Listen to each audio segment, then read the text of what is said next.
The following is a conversation with Vitalik Buterin, co-creator of and author of the white paper that launched Ethereum and Ether, which is a cryptocurrency that is currently the second largest digital currency after Bitcoin.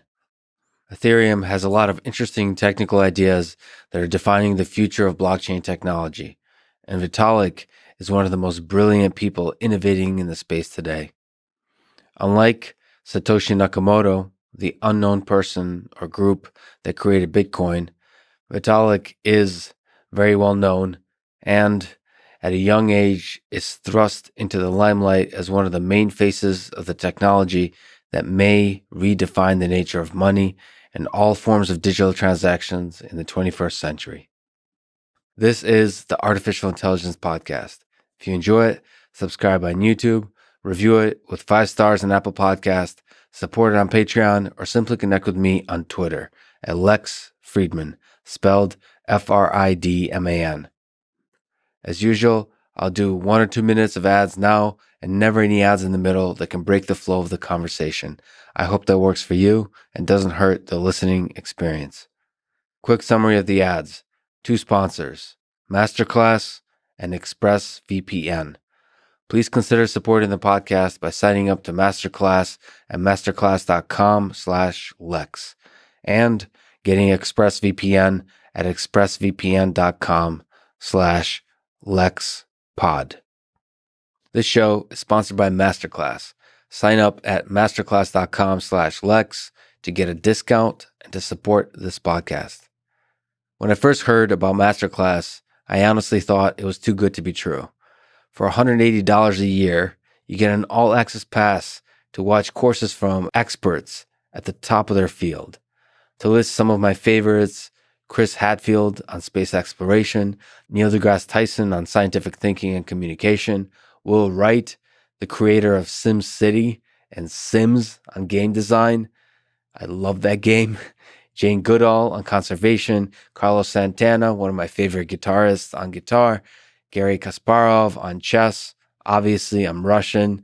I love Gary. Daniel Negreanu on poker, one of my favorite poker players. Also, Phil Ivey gives a course as well, and many, many more. Chris Hadfield explaining how rockets work and the experience of being launched into space alone is worth the money. By way of advice, for me, the key is not to be overwhelmed by the abundance of choice. Pick 3 courses you want to complete. Watch each all the way through from start to finish. It's not that long, but it's an experience that will stick with you for a long time, I promise. It's easily worth the money. You can watch it on basically any device. Once again, sign up at masterclass.com/Lex to get a discount and to support this podcast. This show is sponsored by ExpressVPN. Download it at expressvpn.com/LexPod to get a discount and to support this podcast. I've been using ExpressVPN for many years. I honestly love it. It's easy to use. Press the big power on button and your privacy is protected. And if you like, you can make it look like your location is anywhere else in the world. I might be in Boston now, but I can make it look like I'm in New York, London, Paris, or anywhere else. This has a large number of obvious benefits. For example, certainly it allows you to access international versions of streaming websites like the Japanese version of Netflix or the UK version of Hulu. As you probably know, I was born in the Soviet Union, so sadly, given my roots and appreciation of Russian history and culture, my website and the website for this podcast is blocked in Russia. So this is another example of where you can use ExpressVPN to access sites like the podcast that are not accessible in your country. ExpressVPN works on any device you can imagine. I use it on Linux, shout out to Ubuntu, Windows, Android, but it's available everywhere else too. Once again, download it at expressvpn.com/LexPod to get a discount and to support this podcast. And now, here's my conversation with Vitalik Buterin. So before we talk about the fundamental ideas behind Ethereum and cryptocurrency, perhaps it'd be nice to talk about the origin story of Bitcoin and the mystery of Satoshi Nakamoto. you gave a talk that started with sort of asking the question, what did Satoshi Nakamoto actually invent? Hmm. Maybe you could say, who is Satoshi Nakamoto and what did he invent? Sure. So Satoshi Nakamoto is the name by which we know the person who originally came up with Bitcoin. So the reason why I say the name by which we know is that this is a anonymous fellow who has shown himself to us only over the internet, just by first publishing the white paper for Bitcoin, then releasing the original source code for Bitcoin, and then talking to the very early Bitcoin community on Bitcoin forums, and of interacting with them and helping the project along for a couple of years. And then at some point in late 2010 to early 2011, he disappeared. So Bitcoin is a fairly unique project in how it has this kind of mythical, kind of quasi-godlike founder who just kind of popped in, did the thing, and kind of disappeared, and we've somehow just never heard from him again. So in 2008 so the white paper was the first. Do you know if the Yes, white paper was the first time the name will actually appear, Satoshi I Nakamoto? believe so. So how is it possible Mm. that the creator of such a impactful project remains anonymous? That's a tough question, and There's no similarity to it in history of technology as far as I'm aware. yeah. So one possibility is that it's Hal Finney, because Hal Finney was kind of also active in the Bitcoin community, and as Hal Finney in those beginning years, and Hal, Who of is Hal course. Finney, maybe you could say. He is one of the people in the end of early cypherpunk community. He was So he's a computer scientist, just yeah, one of the computer scientists, cryptographers, people interested in like technology, internet freedom, like those kinds of topics. Was it correct that I read that he seemed to have been involved in either the earliest or the first transaction of Bitcoin? Yes. The first transaction of Bitcoin was between Satoshi and Hal Finney. Do you think he knew who Satoshi was? If he If he was wasn't Satoshi? Satoshi, probably no. How is it possible to work so closely with people and nevertheless not know anything about their fundamental identity? Is this like a natural sort of characteristic of the internet? Hmm.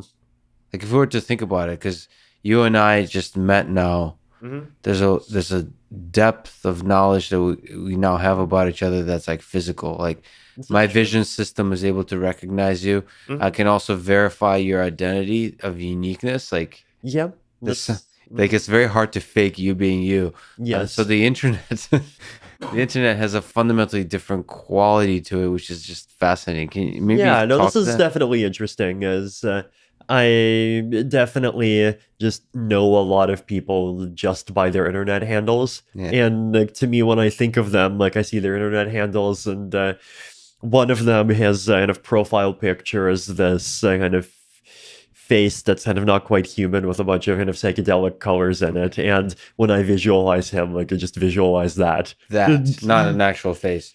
Yeah. You are the creator of the second, well, at least currently the second most popular cryptocurrency, Mhm. Ethereum. So on this topic, if we just stick on Satoshi Nakamoto for a little bit longer, Mhm.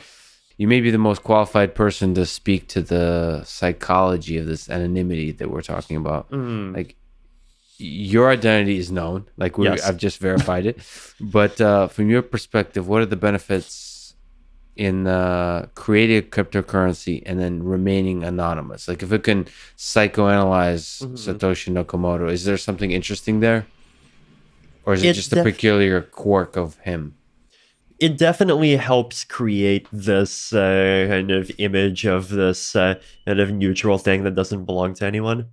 That you created a Okay. project, and because you're anonymous, and because you also have disappear, or as unfortunately happened to Hal Finney, if that is him, he ended up I think dying of Lou Gehrig's disease, and he's in a cryogenic freezer now.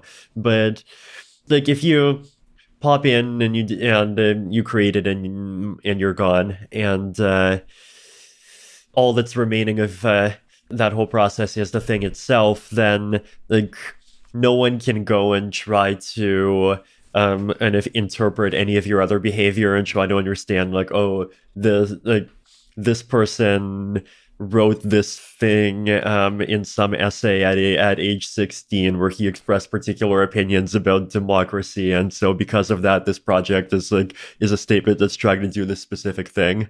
Like, instead it creates this environment where the thing is what you make of it, and it doesn't have the burden of your other ideas, political thought, and so on. So now that we're sitting with you, do you feel the burden of being kind of the face of Ethereum? I mean, there's a very large community of developers, but nevertheless, yeah, is there like a burden associated with that? there definitely is. This is definitely a big reason why I've been trying to kind of push for the Ethereum ecosystem to become more decentralized in many ways. Just encouraging a lot of kind of core Ethereum work to happen outside of the Ethereum Foundation, and of expanding the number of people that are making different kinds of decisions, having kind of multiple software implementations instead of one, and all of these things. Like, there's a lot of things that I've tried to do to kind of remove myself as a single point of failure, because that is something that a lot of people criticize me for. So if you look at like the most fundamentally successful open source projects, it seems that it's like a sad reality when I think about it, is it seems to be that one person is a crucial contributor often. If you look at Linus for Linux, for the kernel. Yeah, that is possible, and I'm definitely not planning to disappear. That's an interesting tension that projects like this kind of desire a single entity, and yet they're fundamentally distributed. I don't know if there's something interesting to say about that kind of structure, and thinking about the future of cryptocurrency. Does there need to be a leader?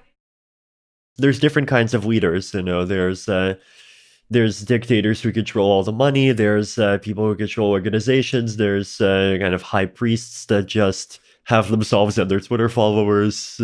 What kind of leader are you, would you say?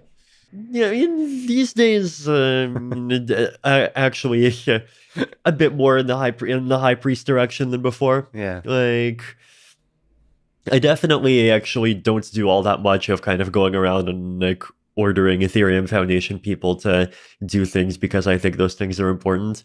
If there's something that I do think is important, I do just usually kind of say it publicly, or just kind of say it to people, and quite often projects just kind of start doing it. So let's ask the high philosophical question is about money. Yeah. What at the highest level is money? What is money? It's a kind of game, and it's a game where we have points, and if you have points, there's this one move where you can reduce your points by a number and increase someone else's points by the same number, and So it's a fair game, hopefully. Well, it's one kind of fair game. Like, for example, you can have other kinds of fair games. Like, you could have a game where if I give someone a point and you give someone a point, then instead of that person getting 2 points, that person gets 4 points, and that's also fair. But money is easy to kind of set up, and it serves a lot of useful functions, and so it kind of just survives in society as a meme for thousands of years. It's useful for the storage of wealth. It's useful for the exchange of value. And it's also useful for denominating future payments. A unit of account. A unit of account. So what, if you look at the history of money in human civilization, if you're a student of history, like how has its role or just the mechanisms of money changed over time in your view? Even if we just look at the 20th century or before, and then leading up to cryptocurrency. Is that something you think about? Yeah, and I think like the big thing in the 20th century is kind of we saw a lot more intermediation, I guess. Like, the first part is kind of the move from adding more of different kinds of banking, and then we saw the move from kind of dollars being backed by gold to dollars being backed by gold that's only redeemable by certain people to dollars not being backed by anything, to an system where you have a bunch of free floating currencies, and then people like getting kind of bank accounts, and then those things becoming electronic, people getting accounts with payment processors that have bank accounts. So So what do you make of that? That's such a fascinating philosophical idea that money might not be backed by anything. mhm. What is that like fascinating to you that money can exist without being backed by something physical? It definitely is. Like, what do you make of that? Like, how is that possible? Is that stable? If you look at the future of human civilization, is it possible to have money at the large scale at such a hugely productive and rich societies Hmm. be able to operate successfully without money being backed by anything physical? I feel like the interesting thing about the 21st century, especially, is that a lot of the important, valuable things are not backed by anything. Like, if you look at like tech companies, for example, like something like Twitter, Yes. right? Like, you could theoretically imagine that if all of the employees wanted to, they could kind of come together, they would quit, and start working on Twitter 2.0, and then the value of and just kind of build the exact same product, or possibly build a better product, and then just kind of continue on from there. And the original Twitter would kind of just not have people left anymore, right? Like Right. there is theoretically kind of code and like IP that's owned by the company, but in reality, like good programmers could probably rewrite all that stuff in 3 months. So the reason why the thing has value is just kind of network effects and coordination problems, right? Like these employees in reality aren't going to switch all at once, and also the users aren't all going to switch at once, because it's just difficult for them to switch at once. And so there's these kind of metastable and of equilibria in interactions between thousands and millions of people that are just actually quite sticky, even though if you try to kind of assume that everyone's a perfectly rational and kind of perfectly slippery spherical cow, they don't seem to exist at all. That stickiness. Do you have a sense, a grasp of the sort of the fundamental dynamic, like the physics of that stickiness? It seems to work, but and I think some of the cryptocurrency ideas kind of rely on it working. Yeah, it's the sort of thing that's definitely been economically modeled a lot. Like one the kind of analogy of something similar that you often see in textbooks as like, what is a government? Like if, for example, like 80% of people in a country just like tomorrow suddenly had the idea that like the laws that are currently the laws in the government that currently is the government are just people, and some other thing is the government, and they just kind of start acting like it, then that would kind of become the new reality. And then the question is, well, what happens if kind of between 0 and 80 people, or and 80% of people start believing that? And like, what is the thing you see is that if there is one of these kind of switches happening, this kind of revolution, then if you're the first person to join, then like you probably don't have the incentive to do that. But then if you're the 55th percentile person to join, then suddenly it becomes quite safe too. And so it's definitely is the sort of thing that you can kind of try to analyze and understand mathematically. But one of the kind of results is that the sort of like when the switch happens definitely can be chaotic sometimes. Yeah, but still, like to me, the idea that the network effects, the fact that human beings at a scale of like millions, Yeah. billions, Mhm. can share even the idea of currency, Mhm. like Yeah. all agree. That's just Mhm. I know economics can model it. I'm a skeptic on economic, and it's like so my favorite sort of field, maybe recreationally, psychology, is trying to Yeah. understand human behavior. Mhm. And I think sometimes people just kind of pretend that they can have a grasp on human behavior, even though it's such a messy space that all the models that psychology or economics, those different perspectives on human behavior, can have are difficult. it's difficult to know how much that's wishful thinking and how much it is actually getting to the core of understanding human behavior. Mhm. But on that idea, what do you think is the role of money in human motivation? So, Uh-huh. do you think money, from an economics perspective, from a psychology perspective, is core to like human desires? Money is definitely very far from the only motivator. It is a big motivator, and it's one of the closest things you have to a universal motivator. Think because ultimately, in like almost any person in the world, if you ask them to do something, like they'll be more inclined to do it if you also offer them money, right? And that's like there's definitely many cases where people will do things other than things that maximize how much money they have, and that happens all the time. But like, though a lot of those other things are kind of but much more specific to and of who that person is and of what their situation is, the relationship between the motive and the action, and these other things.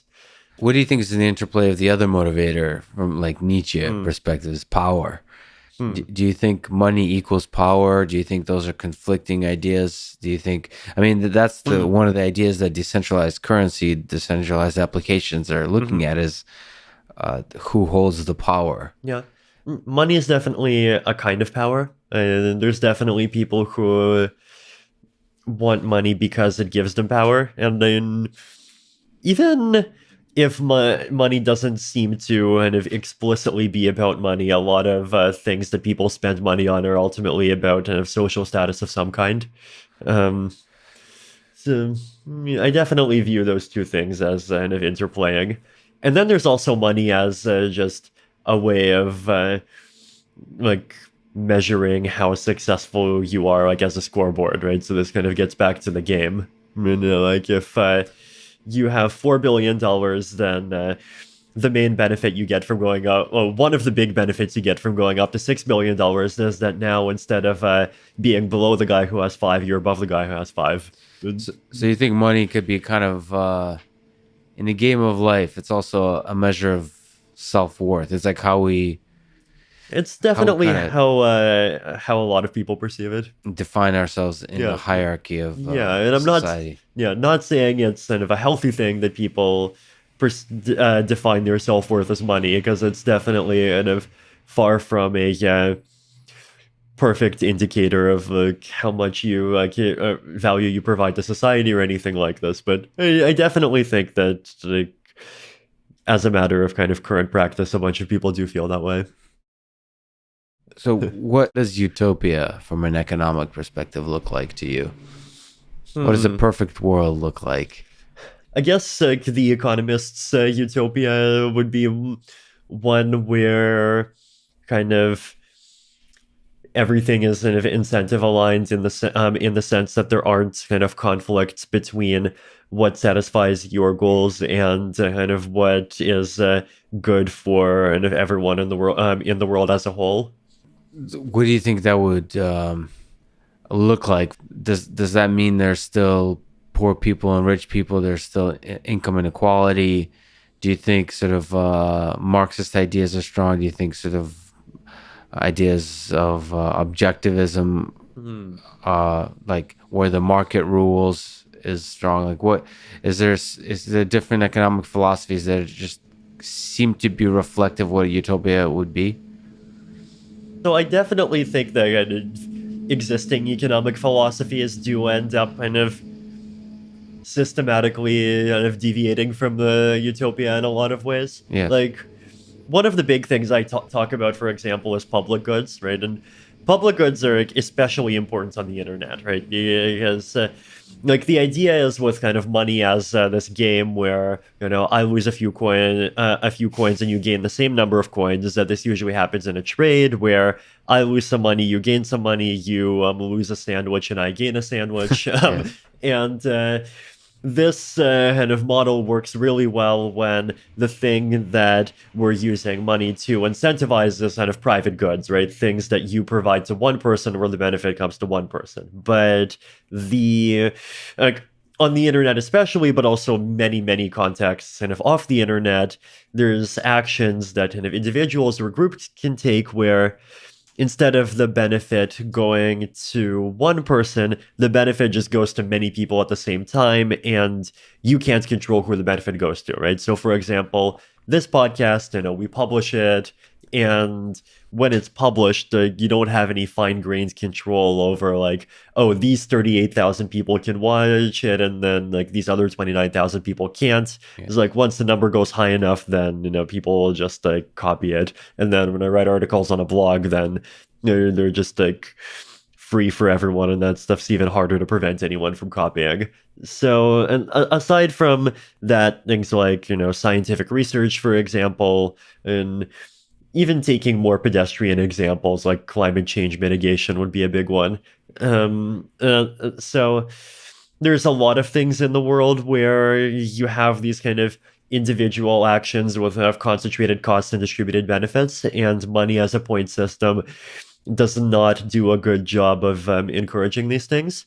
And one of the kind of other things, even kind of tangentially connected to crypto, but kind of theoretically outside of it, that I work on, is this sort of mechanism called quadratic funding. Mm-hmm. And the way to think about it is kind of imagine a point system where if one person gives coins to one other person, then it works the same way as money. But if multiple people give coins to one person, and they do so anonymously, so it's kind of not in consideration for a specific service to that person themselves, then the number of coins received by that person is kind of greater than just the sum of the number of coins that have given by those different people.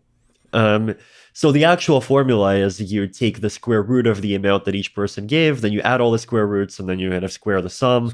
Yeah, and then you give that. And the idea here would basically be that if, let's say, for example, you just start going off and kind of planting a lot of trees, and there's a bunch of people that are really happy that you're planting trees, and then so they go and all kind of throw a coin your way, then there is basically the fact that kind of you get more than the sum, you get this kind of square of some of these of square roots of these tiny amounts, is that this actually kind of compensates for the tragedy of the commons, right? And there's even this kind of mathematical proof that it sort of optimally compensates for it.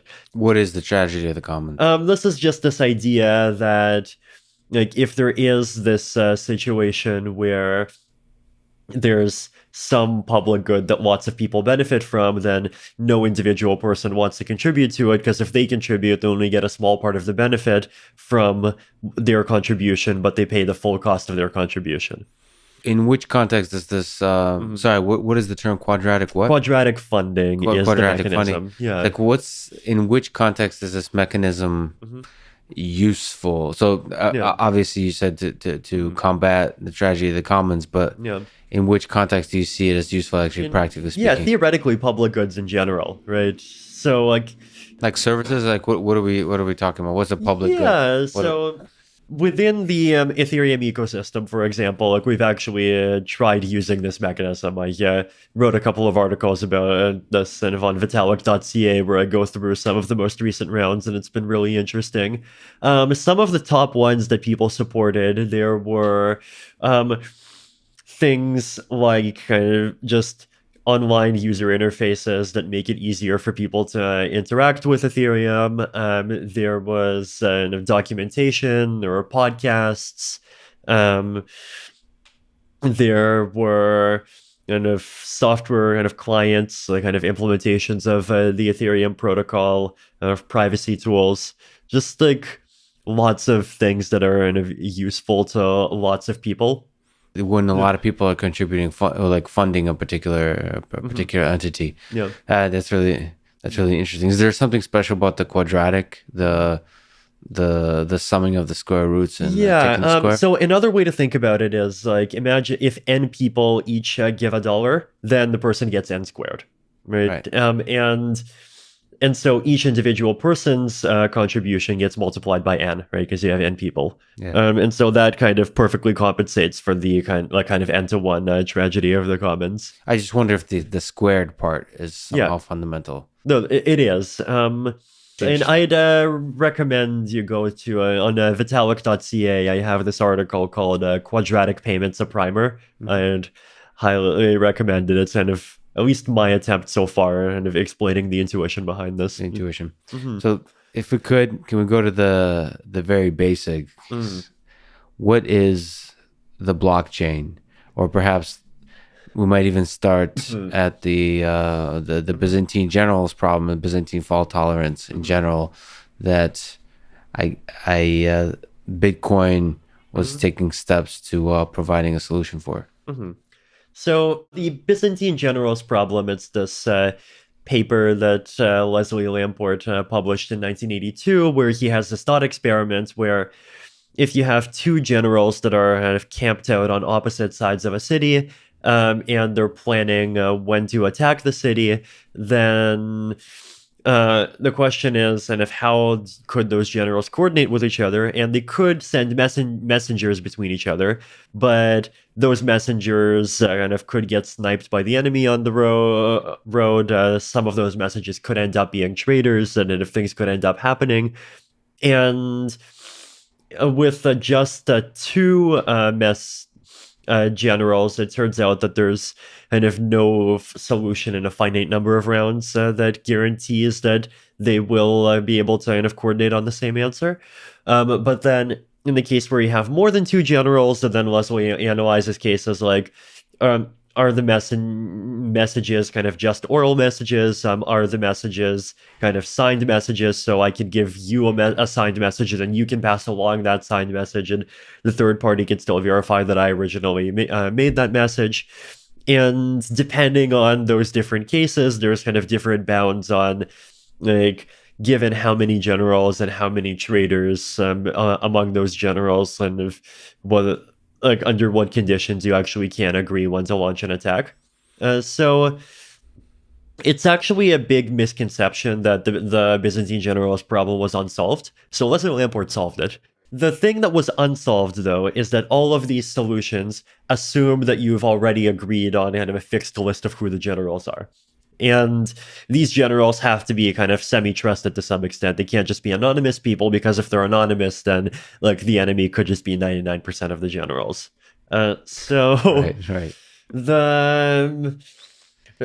In the 1980s and the 1990s, kind of the general use case for distributed system stuff was more kind of enterprisey stuff, where you could kind of assume that you know who the nodes are that are running these kind of computer networks. So if you want to have some kind of decentralized computer network that pretends to be a single computer and that you can kind of do kind of operations on, then it's made out of these kind of 15 specific computers, and we know kind of who and where they are. And so we have a good reason to believe that, say, at least 11 of them would be fine. And it could also be within a single system, almost exactly. Almost a network of devices, sensors, so on, like in airplanes. And I think like flight systems in general still use these kinds of ideas. Yep. So that's the 80s. That's the 80s and 90s. Now, the cypherpunks had a different use case in mind, which is that they wanted to create a fully decentralized global permissionless currency. And the problem here is that they didn't want any authorities, and they didn't even want any kind of privileged list of people. Right. And so now the question is, well, how do you use these techniques to create consensus when you have no way of kind of measuring identities, right? You have no way of kind of determining whether or not some 99% of participants aren't actually all the same guy. Right. And so the clever solution that Satoshi had, this is kind of going back to that presentation I made at DEF CON a few months ago, where I said that the thing Satoshi invented was cryptoeconomics, is this really neat idea that you can use economic resources to kind of limit how many identities you can get. And if there isn't any existing decentralized digital currency, then the only way to do this is with proof of work, right? So with proof of work, the solution is just you publish a solution to a hard mathematical puzzle that takes some kind of clearly calculable amount of computational power to solve, you get an identity. And then you solve 5 of those puzzles, you get 5 identities. And then these are the identities that we run the consensus algorithm between. So the proof of work mechanism you just described is like the fundamental idea proposed in the white paper that defines Bitcoin.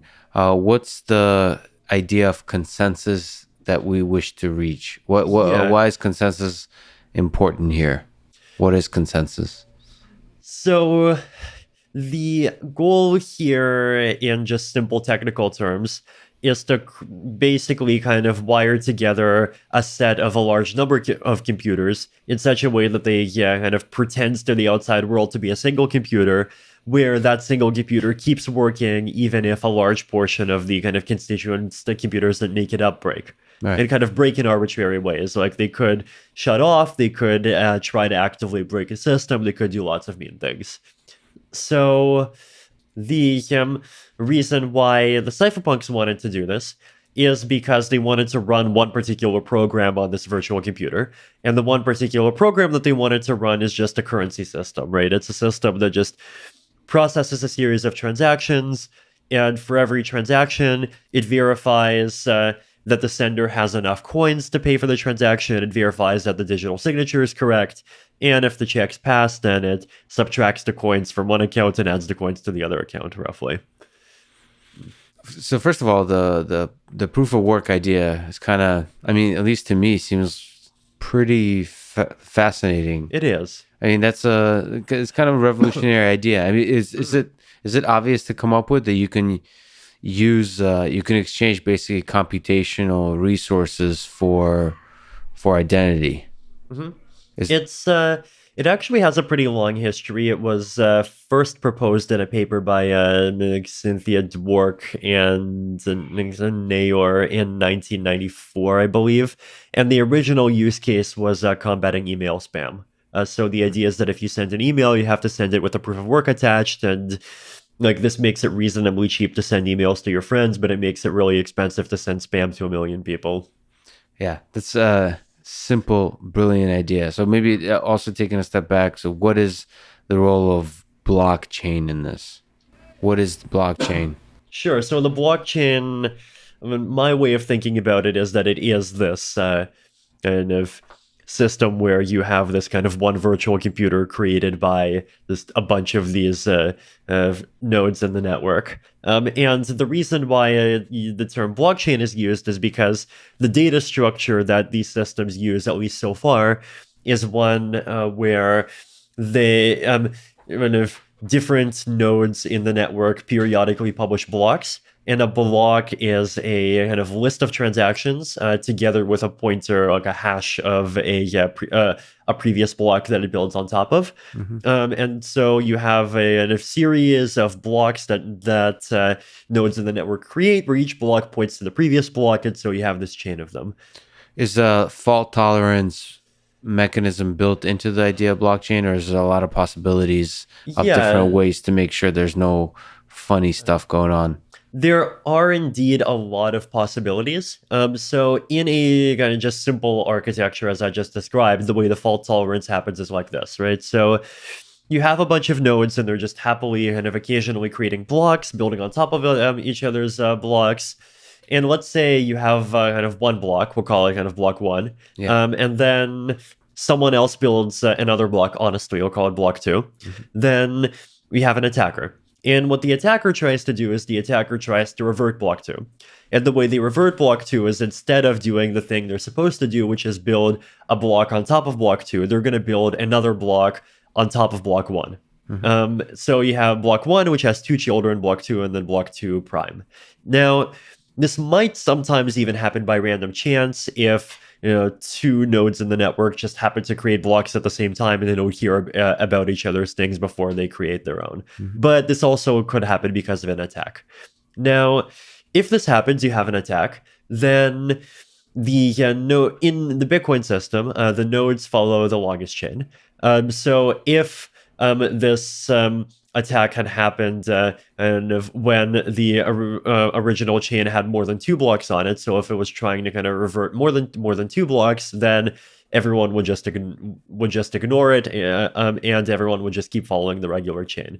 But here, we have block 2 and we have block 2 prime, and so the two are kind of even.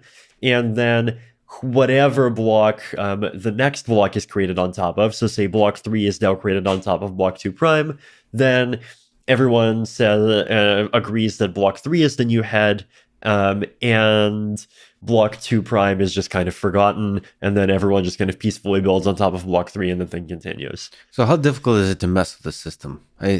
So how, like, if we look at the general problem, like what fraction of people who participate in the system have to be bad players in order to mess with it truly? Like, is there a good number? There is. Well, depending on kind of what your model of the participants is and like what kind of attack we're talking about, it's anywhere between 23.2 and 50%. Of what? Of all of the computing power in the network.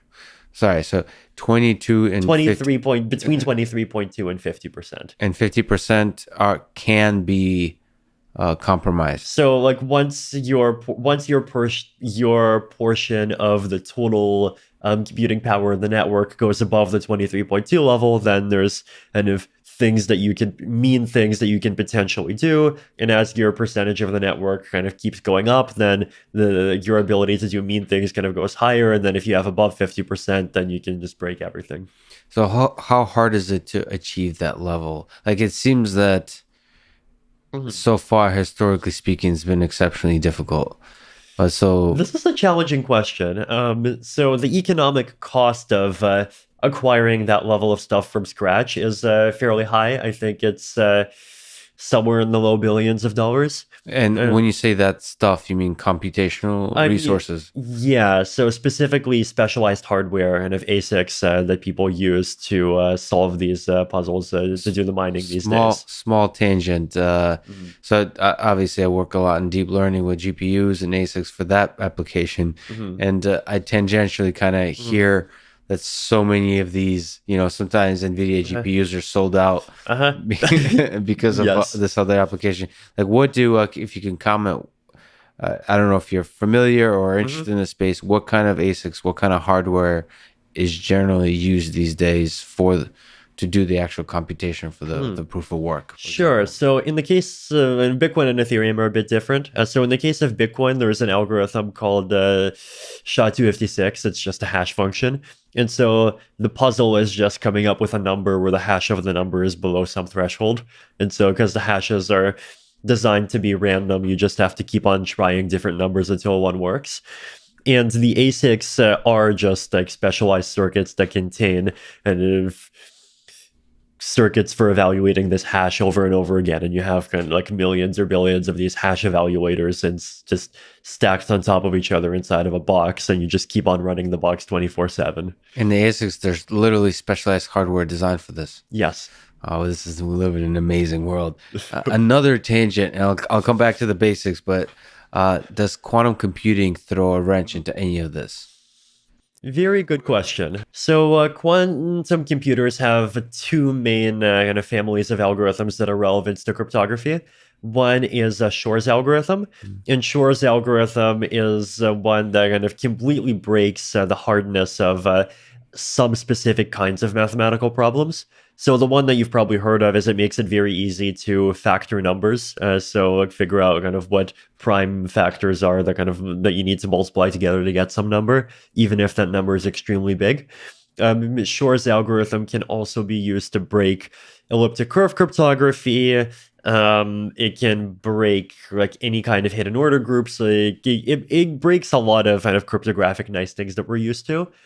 But the good news is that for every kind of major use of things that Shor's algorithm breaks, we already know of quantum proof alternatives. Right. Now, we don't use these quantum proof alternatives yet because in many cases they're 5 to 10 times less efficient, but crypto industry in general kind of knows that this is coming eventually, and it's kind of ready to take the hit and switch to that stuff when we have to. The second algorithm that is relevant to cryptography is Grover's algorithm, and Grover's algorithm might even be kind of more familiar to AI people. It's basically usually described as solving search problems. But the idea here is that if you have a problem of the form, find a number that satisfies some property, then if with a classical computer you need to try kind of n times before you find a number, then with a quantum computer you only need to do square root of n computations. Mm-hmm. And Grover's could potentially be used for mining, but there's two possibilities here. One is that Grover's could be used for mining, and whoever creates the first working quantum computer that could do Grover's will just mine way faster than everyone else, and we'll see another round of what we saw when ASICs came out, which is that kind of the new hardware just kind of dominated the old stuff, and then eventually it switched to a new equilibrium. But by the way, way faster, not exponentially faster. Quadratically right? faster. Quadratically faster, yeah. Which is not sort of... it's not game-changing, I would say. It's more like ASICs, like you said, it would be... Exactly.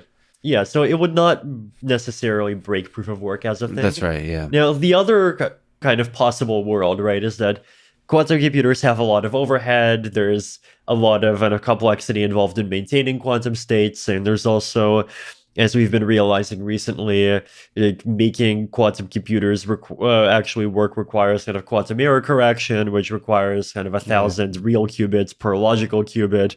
And so there's the very real possibility that the overhead of running a quantum computer will be higher than the speed up you get with Grover's, which would be kind of sad, but which would also mean that given proof of work will just keep working fine. So, beautifully put. So proof of work is the core idea of Bitcoin. Is there other core ideas before we kind of take a step towards the origin story and ideas of Ethereum?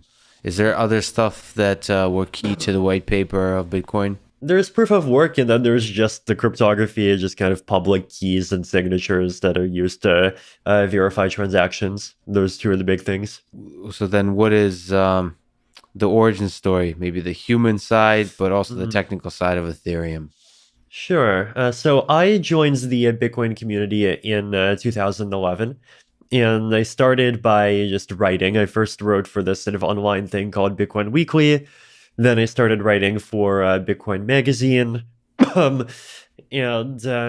Sorry to interrupt. You have this funny kind of story, true or not, is that you were disillusioned by the downsides of centralized control from your experience with World of Warcraft.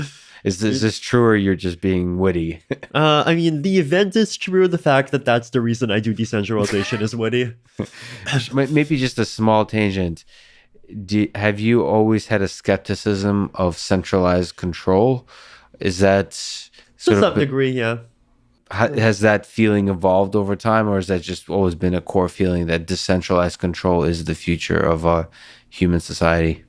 And it's definitely been something that felt very attractive to me ever since I could have learned that such a thing is possible. It's possible, even technically. Yeah. So great. So you joined the Bitcoin community in 2011. You said you began writing. Mm-hmm. So what's next? Started writing. Moved from high school to university. Halfway in between that, I spent a year in university.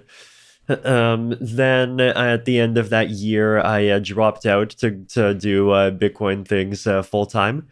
And this was a combination of continuing to write Bitcoin Magazine, but also increasingly work on software projects. And I traveled around the world for about 6 months and just going to different Bitcoin communities. Like I went to first in New Hampshire, then Spain, other European places, Israel, and then San Francisco. And along the way, I've met a lot of other people that are working on different Bitcoin projects. And when I was in Israel, there were some kind of very smart teams there that were working on ideas that people were starting to kind of call Bitcoin 2.0.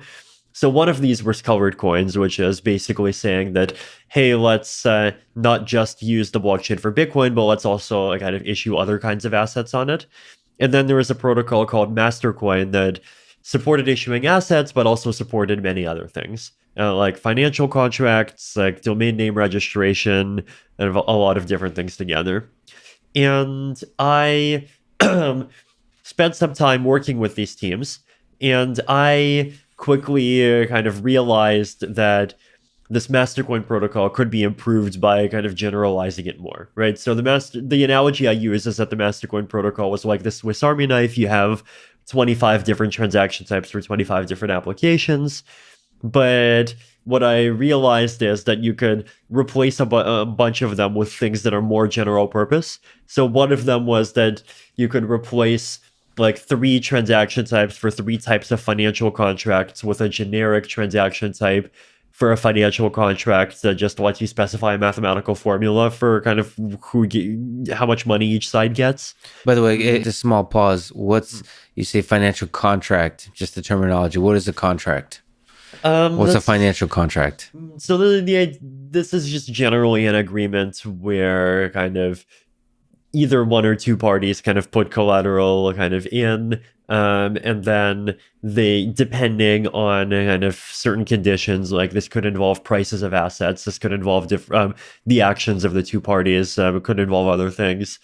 They kind of get kind of different amounts of assets out that just depend on things that happened. So a contract is really a financial contract is at the core. It's the core interactive element of a financial system.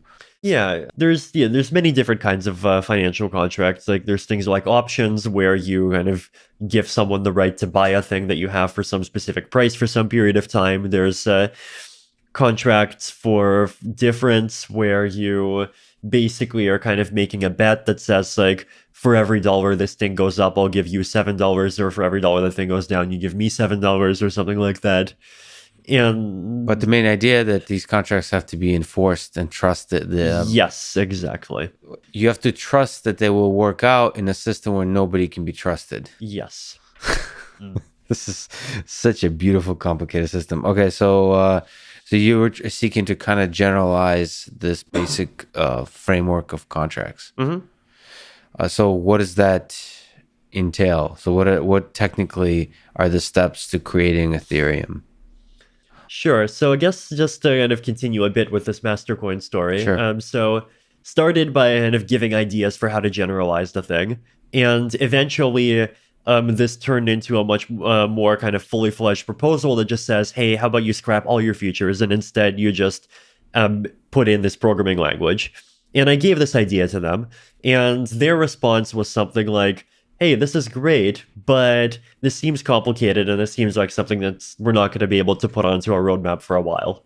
And my response to this was like, wait, do you not realize how revolutionary this is? Well, I'll just go do it myself. And then What was the name of the programming language? I just called it Ultimate Scripting. Great. So then I kind of went through a couple more rounds of iteration, and then the idea for Ethereum itself started to form. And the idea here is that you just have a blockchain where the core unit of the thing is what we call contracts. It's these kind of accounts that can hold assets and that have their own internal memory, but that are controlled by a piece of code. Mm-hmm. And so if I send some ether to a contract, the only thing that can determine where that kind of ether, the currency inside Ethereum kind of goes after that, is the code of that contract itself. And so basically kind of sending assets to computer programs becomes this kind of paradigm for creating these kind of self-executing agreements. Self-executing. It's so cool that code is sort of part of this contract. Mm-hmm. So that's what's meant by smart contracts. Yeah. So how hard was it to build this kind of thing?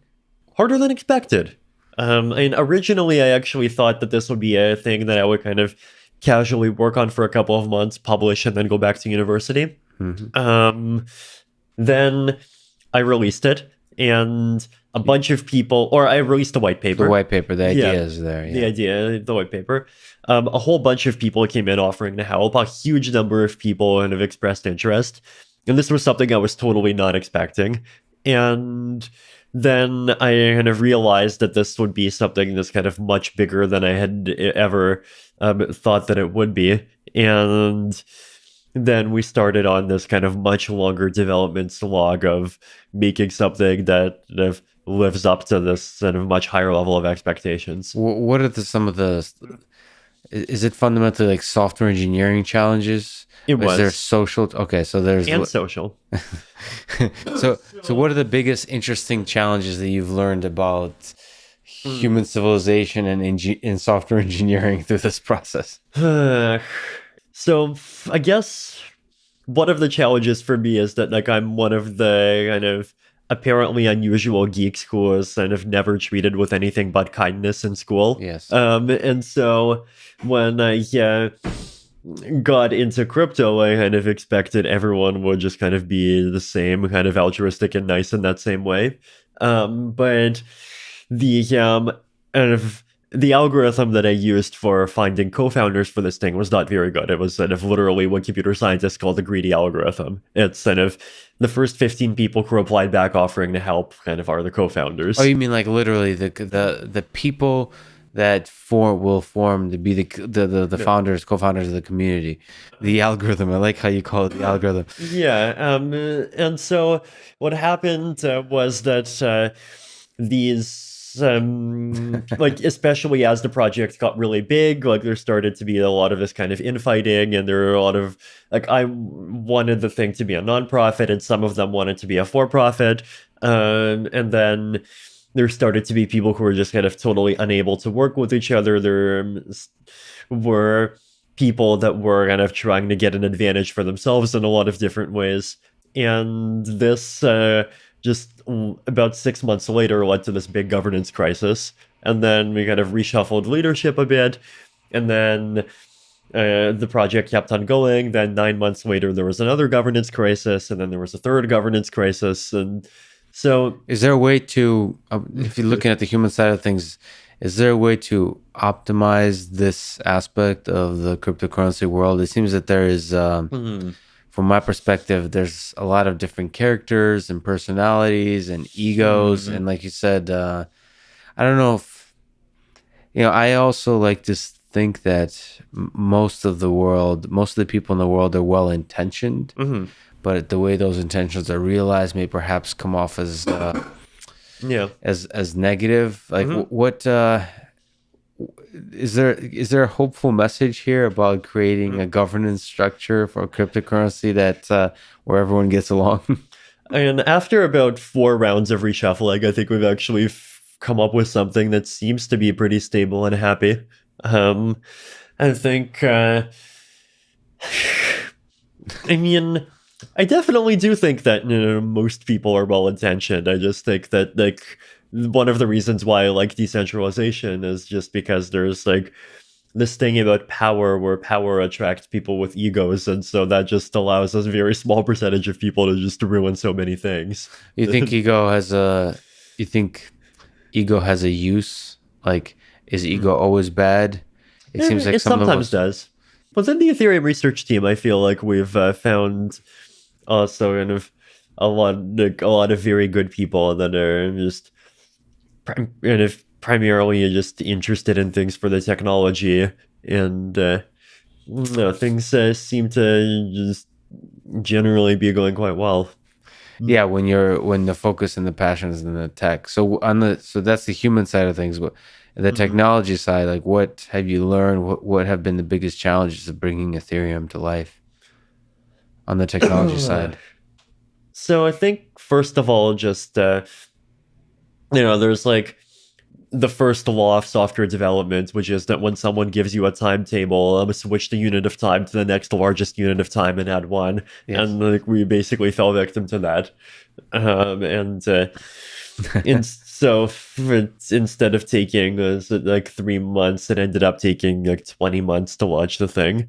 And that was just, I think, underestimating the sheer technical complexity of the thing.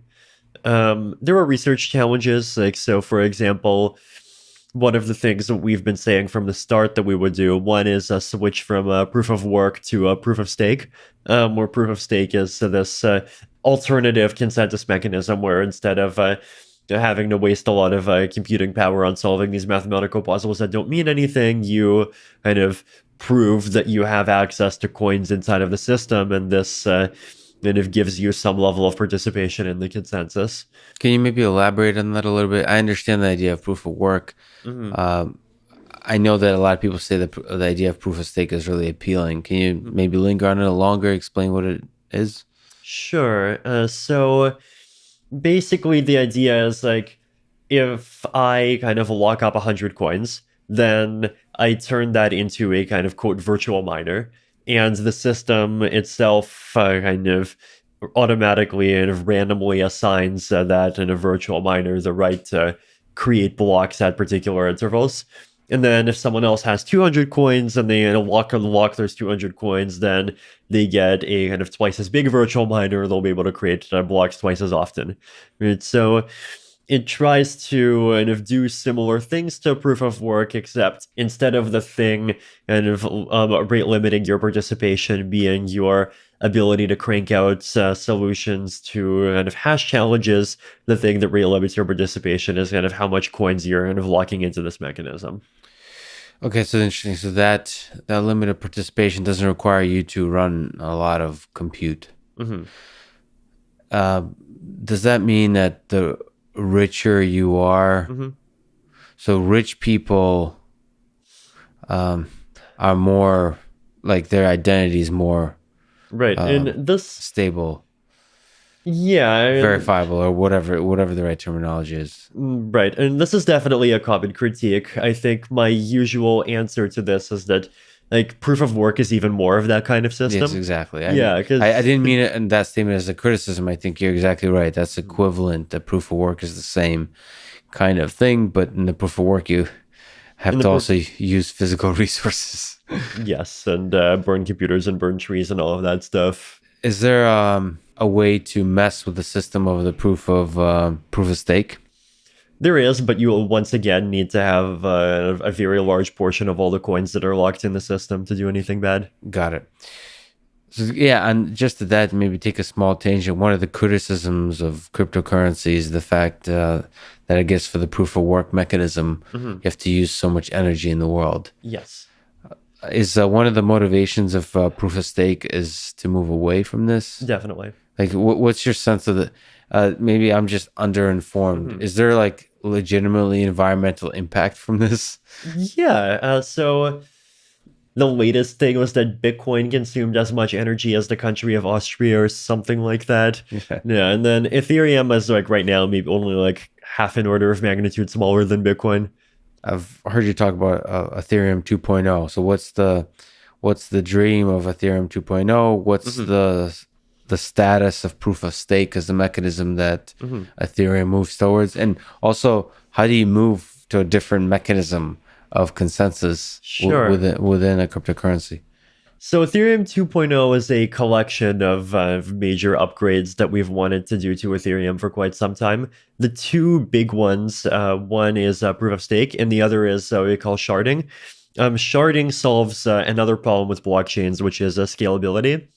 And what sharding does is it basically says, instead of every participant in the network having to personally download and verify every transaction, every participant in the network only downloads and verifies a small portion of transactions. And then you kind of randomly distribute who gets how much work. And because of how the distribution is random, it still has the property that you need a large portion of the entire network to corrupt what's going on inside of any shard. But the system is still kind of very redundant and very secure. That's brilliant. How hard is that to implement, and how hard is proof of stake to implement? Like on the technical level, software level. Proof of stake and sharding are both challenging. I'd say sharding is a bit more challenging. The reason is that proof of stake is kind of just a change to how the consensus layer works. Sharding does both that, but it's also a change to the networking layer. The reason is that sharding is kind of pointless if at the networking layer you still do what you do today, which is you kind of gossip everything, which means that if someone publishes something, every other node in the client hears it like from on the networking layer. And so instead we have to have kind of subnetworks and the ability to quickly switch between subnetworks and have those subnetworks talk to each other. And this is all doable, but it's a more complex architecture, and it's definitely the sort of thing that has not yet been done in cryptocurrency. So most of the networking layer in cryptocurrency is you're shouting, you're like broadcasting Yes. messages, and this is more like ad hoc networks. Like You're shouting within smaller groups. smaller group, but you have like a bunch of subnet like Exactly. and you have to switch between. Oh man, I'd love to see the. So it's a beautiful idea. So from a graph theoretic perspective, but just the software that like who's responsible? Is the Ethereum project like the people involved? Would they be implementing like what's the actual? This is like legit software engineering.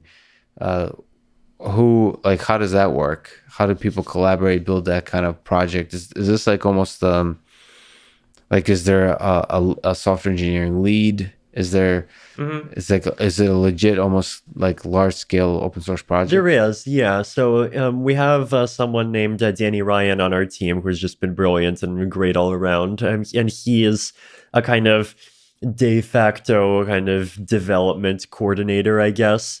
It's like you have to invent job titles for this stuff, right? Yes. The reason is that like we also have this unique kind of organizational structure where the Ethereum Foundation itself kind of does research in-house, but then the actual implementation is done by independent teams that are separate companies, and they're located all around the world in like fun places like Australia. And so you kind of just need a bunch of kind of almost nonstop cat herding to just keep getting these people to kind of talk to each other and kind of implement the spec, make sure that everyone agrees on kind of what's going on and kind of how to interpret different things. So how far into the future are we from these two mechanisms in Ethereum 2.0? Like what's your sense of the timeline, keeping in mind the previous comment you made about the sort of general curse of software projects? So Ethereum 2.0 is split into 3 phases. So phase 0 just creates a proof-of-stake network, and it's actually separate from kind of the proof-of-work network at the beginning, just to kind of give it time to grow and improve itself. Do people get to choose? Sorry to interrupt. Do people get to choose? I guess Yes, they get to choose to move over if they want to. Then phase 1 adds sharding, but it only adds sharding of kind of data storage and not sharding of computation. And then after that, there is kind of the merger phase, which is where the kind of the accounts, kind of smart contracts, like all of the kind of activity on the existing ETH1 system just kind of gets cut and pasted into ETH2, and then the proof of work chain gets forgotten, and then all the things that were living there before just kind of continue living inside of the proof of stake system. So for timelines, phase 0 has been kind of almost fully implemented, and now it's just a matter of a whole bunch of security auditing and testing. My own experience is that right now it feels like we're at about a phase comparable to when we were doing the original Ethereum launch, when we were maybe about 4 months away from launch. But that's just a hunch. Then that's just a hunch, yeah. So how, it took like over a decade for people to move from Python 2 to Python 3. How do you see the move from like this phase 0 for different consensus mechanism? Do you see there being a drastic phase shift in people just kind of jumping to this better mechanism? So in phase 0, I don't expect too many people to do much, because in phase 0 and phase 1, the new chain kind of deliberately doesn't have too much functionality turned on. Right. It's there just like if you want to be a proof of stake validator, you can get things started. If you want to store data for like, other blockchain applications, you can get started. But existing applications will largely keep living on ETH1. And then when the merger happens, then the merger is a operation that happens all at once. So that's kind of one of the benefits of a consensus system, that like on the one hand you have to coordinate the upgrade, but on the other hand the upgrade can be coordinated. So what's Casper FFG, by the way? Casper FFG is the consensus algorithm that we are using for the proof of stake. Is there something interesting specific about Casper FFG, like some beautiful aspect of it that's there is. worth So mentioning? Casper FFG combines together kind of two different schools of consensus algorithm design. So the general two different schools of this design are, right, one is 50% fault tolerant but dependent on network synchrony. So 50% fault tolerant, but it can tolerate up to 50% of faults, but not more. But it depends on an assumption that all of the nodes can talk to each other within some kind of limited period of time. Like if I send a message, you'll receive it within a few seconds. And the second school is 33% fault tolerant but safe under asynchrony, which means that like if we agree on something, then that thing is finalized, and even if the network goes horribly wonky the second after that thing is finalized, there's no way to revert that thing. And that's fascinating how you would make that happen. It's definitely quite clever. I'd recommend the Casper FFG paper. If you just search like archive, as in like ARXIV and Casper FFG, that's right on archive. There. The paper's on archive. Yeah. Who are the authors? Myself and Virgil Griffith.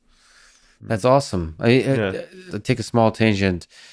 This idea of just putting out white papers and putting them on archive and just putting them publicly, is that at the core?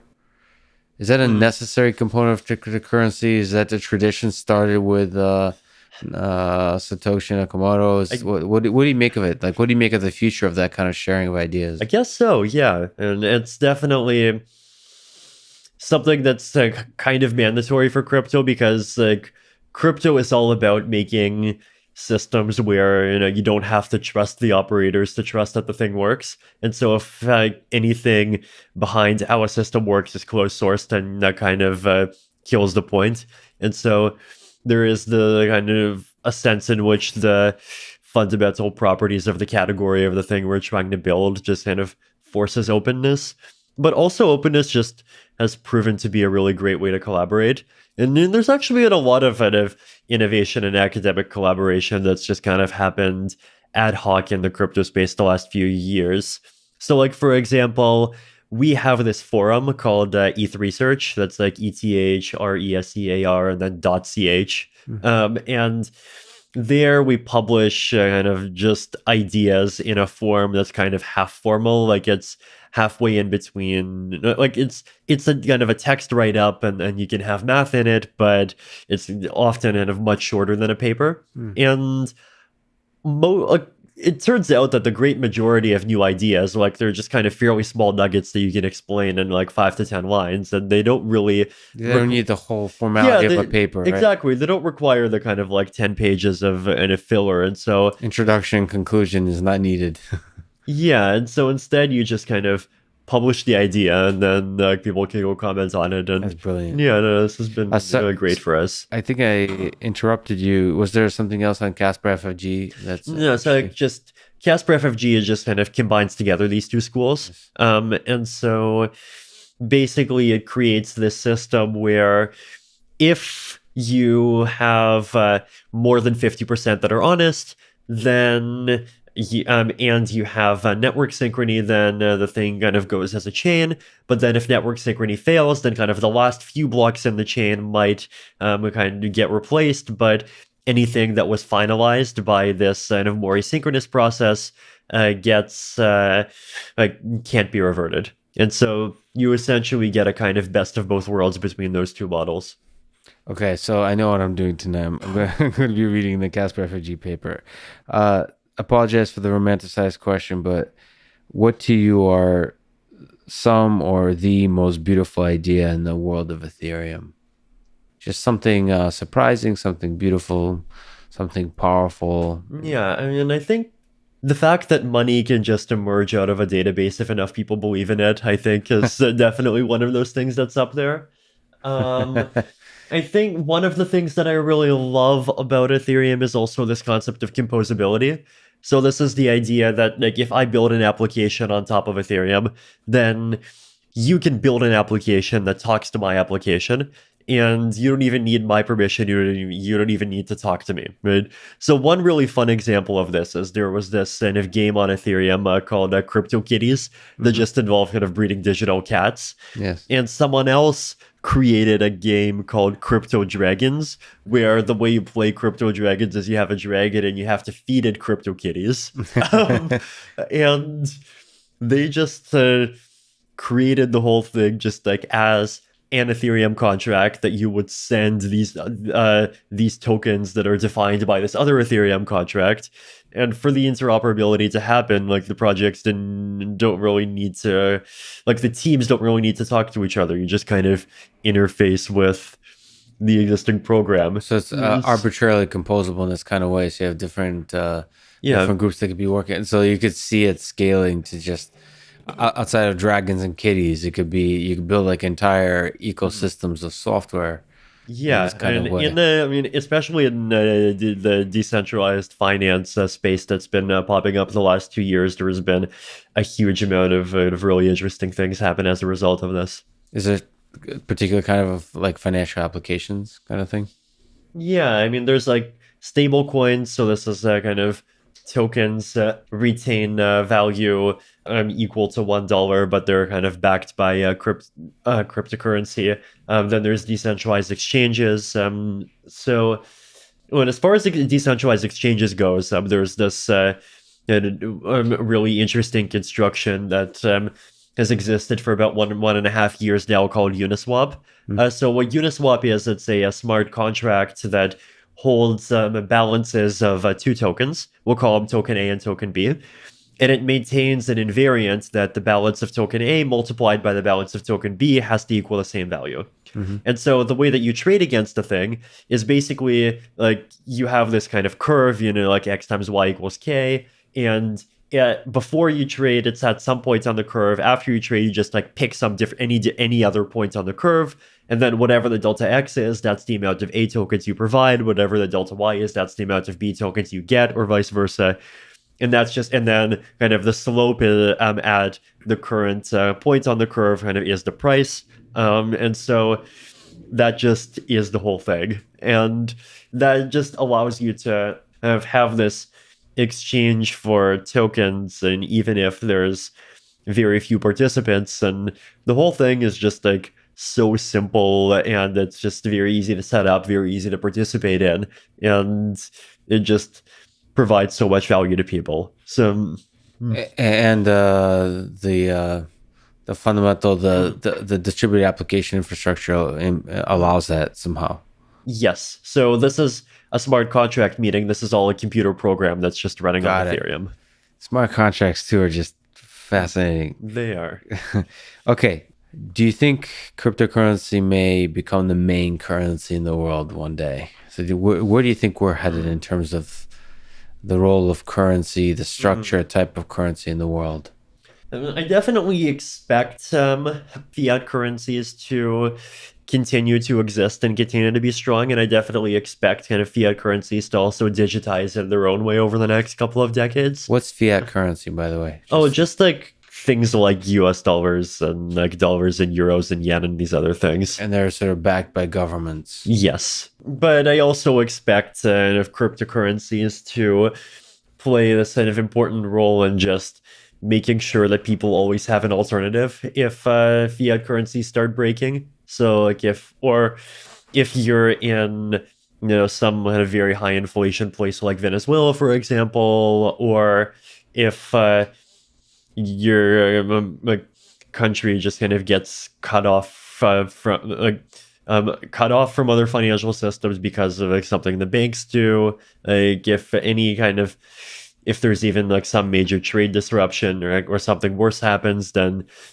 like cryptocurrencies are the sort of thing that just because of their kind of global neutrality, they're just kind of always there and you can keep using them. It's interesting that you're quite humble about the possibilities of the future of cryptocurrency. You don't think there's a possible future where it becomes the main set of currency? Because it feels like fiat. It feels like the centralized control by governments of currency is limiting somehow. Maybe in my naive utopian view of the world. it's definitely very possible. I mean, I think like for cryptocurrencies being the main form of value to kind of work well, like you do need to have some much more price stability than they have today. And I mean, there are now stable coins, and there are kind of cryptocurrencies that try to be more stable than existing things like Bitcoin and Ether. But I mean, that just is, I, to me, the kind of the main challenge. Do you think? Oh, do you think that's a characteristic of this just being the early days? It's such a young concept. 10 years is nothing in the history of money. Yeah, and I think it's a combination of two things, right? One is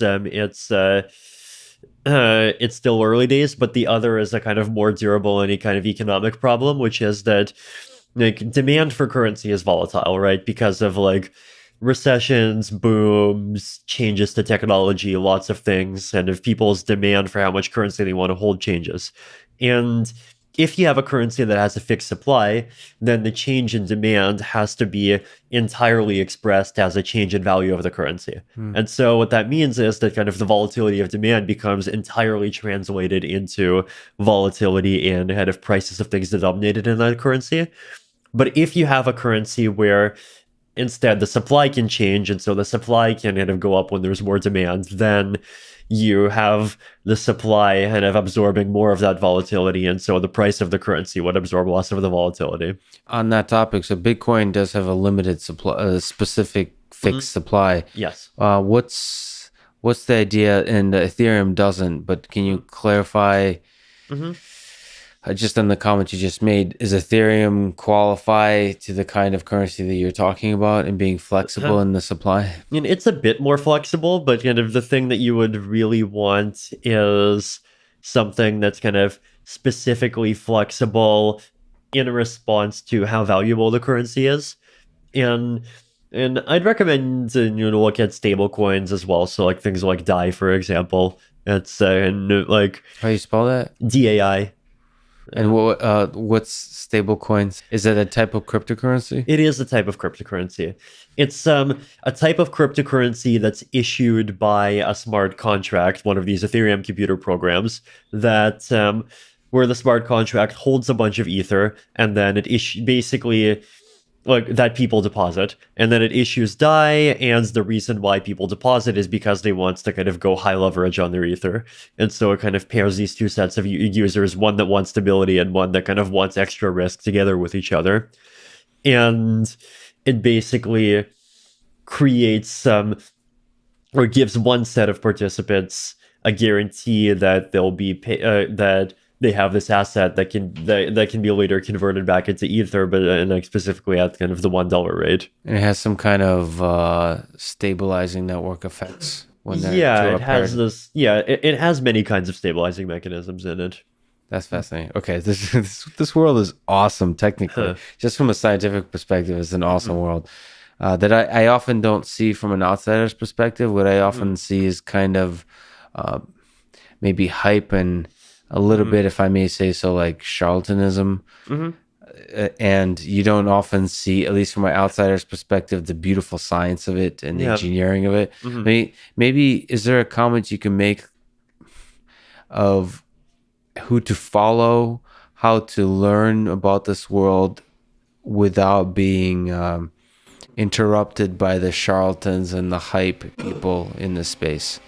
I think you do need to just know the specific kind of just people to follow. Like there's all the kind of the cryptographers and the researchers, and there's just like even just the Ethereum research crew, like myself, like Dankrad, Danny, Justin, and of the other people and then of the academic cryptographers, and I came like before this today I was at Stanford, and Stanford has the Center for Blockchain Research, and of Dan Bonnet, this kind of really famous and great cryptographer, was running it, and there's a lot of other people there, and there's people working on like zero knowledge proofs, for example, and Zuko from Zcash is kind of one other person that I respect. So I think if you follow the technical And just people, crawl along that. yeah, you just kind Start of with the Ethereum group and then look at the academics, Debonnet, and so on, and then just cautiously expand the network of people you follow. Yeah, exactly. And like, if someone seems too self promotional, then just like remove them. Is there books that are so there's these white papers, and we just discussed about ideas being condensed into really small parts. Is there books that are emerging that are kind of good introductory material for crypto? For historical ones, and there's like Nathaniel Popper's Digital Gold, which is just about the history of Bitcoin. There's like one, and then Matthew Lysing announced that there's one about the history of Ethereum. For technical ones, and there's Andreas Antonopoulos' Mastering Ethereum. Great. So let me ask you sort of, sorry, to pull back to the idea of governments and decentralized currency. There's a tension between decentralization of currency and the power of nations, the power of governments. What's your sense about that tension? Is there some rule for regulation of currency? Is there is government the enemy of digital currency, of distributed currency, or can they be like cautious friends? I mean, I think like the one thing that people forget is that it's clearly not entirely an enemy, because I think if there hadn't been so much government regulation on kind of centralized issuing centralized digital currencies, then we'd be seeing things, people like Google and Facebook and Twitter just kind of issuing them left and right. And then like if that was the case, then decentralized currencies would still appeal to some people, but they definitely would appeal to less people than today. So even in that sense, I think it's clearly been kind of more of a just kind of set the stage for the kind of the existence as of the sector in some ways, but also, and I think some of both. Like there's definitely things that governments kind of can do, in some cases have done, to hurt the spread of and of growth of blockchains. There's things that they've done to help, and they've in some cases definitely done a good job of kind of going after fraudulent projects, and of going after some of the projects that have some of the kind of craziest and most misleading marketing. There's also the possibility that governments will end up using blockchains for a lot of different things. Like, governments, I mean, they do a lot more than just regulating, right? Like there's also, like, they have the kind of identity records, and they have kind of like property registries, even as their own currency is like secure, like lots of different kind of things that they're operating, and there's even blockchain applications in a lot of those. Yeah, and they can leverage technology to do a lot of good for our societies. It is a little unfortunate that governments often lag behind in terms of their acceptance and leverage of technology. If you look at the autonomous vehicle space, AI in general, they're a few years behind. And it'd be nice to help them catch up. That's a always ongoing problem. You met Vladimir Putin to discuss decentralized currency. You're born in where were you born? Kolomna. It's a city about 115 kilometers south of Moscow. In Russia. Yes. Yeah, I grew up in Moscow. I mean, Vladimir Putin is a central figure in this part of the world. So what was that like meeting him? What was that experience like? He's taller in photos than in person. Yeah, yeah, that's right. He's 5'7", I think, 5'8", maybe. Yeah, and that's unfortunately we didn't actually kind of have too much of a chance to talk to him. Like I managed to see him for about 1 minute at the end of this meeting, and I did get a chance to see some of the other kind of government ministers, and like he recommended some, and some of them are actually kind of interested in trying to use like blockchains to like for various government use cases to kind of limit corruption and other things. And I have it's hard to tell from one conversation kind of what things are genuine and what things are just like, oh, blockchain is cool, let's do blockchain. Right. Mm, But when I listen to like Barack Obama talk about artificial intelligence, mm, there's certain things I hear where, mm, okay, so he might not be an expert in AI, but he like actually studied it carefully enough to think about it. Like he mhm. internal like even if it's just reading a Wikipedia page, Huh. like he really thought about what this technology means. Did you get a sense that Putin or some of the ministers like thought about blockchain, like thought about the fundamentals of technology, or like understand it intuitively, or are they too old school to try to grasp it? Some are old school, some are more new school. It depends. It's definitely like depends on who you talk to. I mean, that's an open question for me with Putin because Putin has said Yeah. I don't some know. And stuff as I about said, I've AI, only talked to him for about 1 minute, so but sometimes you can pick up sort of uh, insights. As a quick comment, there are about, maybe you can correct me on this, but there are about 3,000 cryptocurrencies being actively traded.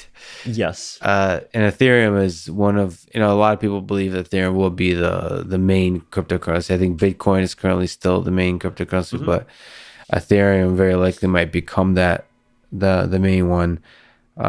Is this kind of diversity good in the crypto world? Do you see it sticking around? Should there be a winner? Like, should there be some consensus globally around Bitcoin or around Ethereum? Like, what's your sense? I definitely think the diversity is good, and I definitely think also that there's probably too many people trying to make separate blockchains kind of right now. Yeah, The number should definitely be greater than one, and probably greater than two or even five. but not three But thousand. not 3,000, yeah, and also not even like 40 high quality platforms that try to do the same thing. Yeah, there's definitely this range from just like one person who just like wrongly thinks that you can create a cryptocurrency in like 12 hours and like doesn't even think about kind of the community aspects of maintaining it, going to people actually trying but only creating a really tiny one, to like scammers, to people like making something that's actually successful. And then there's a lot of different categories of blockchain and kind of project in terms of what it's trying to do and what applications it's for. And I think the experimentation is definitely healthy. If you look at the two worlds, there might be a little bit disjoints, but the distributed applications, cryptocurrency, and then the world of artificial intelligence. Hmm. Do you see there's some overlap between these worlds that both worry about centralized control? Is there some Mm. overlap that's interesting that you think about? Do you think about AI much? Yeah, and I think definitely kind of thought about things like like the AI kind of control problems and alignment problems and all of those Do things. you worry about the existential threat of AI? It's definitely one of the things I worry about. And I think block there's a lot of kind of common challenges because in both cases what you're ultimately trying to do is you're trying to kind of get a simple system to direct a more complex system. Like in the case of these strong AIs, the idea would be that the simple system is people and the complex system is, well, whatever thing the people end up kind of unleashing on the universe that'll hopefully be a great thing. And in the case of blockchains, kind of the complex, well, the simple thing is the algorithm, which is a piece of static and fully open source code, and the more complex thing is just all of the different possible kind of human actors and of the strategies that they might end up used to participate in the network. And, Do you think about your own mortality, like what you hope to um, accomplish in your life in the oh, context? I definitely think about ending my own mortality. So that's, if I gave you the option to live forever, would you? Depends a lot on what the fine print is. But I mean, if it's one of those things where I'm gonna be kind of like floating through empty space for 10 to the 75 years, then no. If it's forever worth of kind of having, a fulfilling life with kind of meaningful, like with friends to spend the time with kind of meaningful challenges to explore and kind of interesting things to be working on, then I think absolutely. That's beautifully put. Live forever, but you'd have to check the fine print. Mm. I think there's no better way to end it. Vitalik, thank you so much for talking to us. So exciting to follow your work from a distance. And thank you for creating a revolutionary idea and sticking with it and building it out and doing some incredible engineering work. And thanks for talking today. Yeah, thank you. Thanks for listening to this conversation with Vitalik Buterin. And thank you to our sponsors, ExpressVPN and Masterclass. Please consider supporting the podcast by signing up to Masterclass at masterclass.com/Lex and getting ExpressVPN at expressvpn.com/LexPod.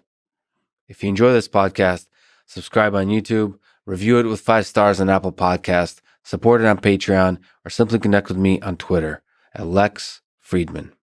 And now, let me leave you with some words from Vitalik Buterin. The thing that I often ask startups on top of Ethereum is, can you please tell me why using Ethereum blockchain is better than using Excel?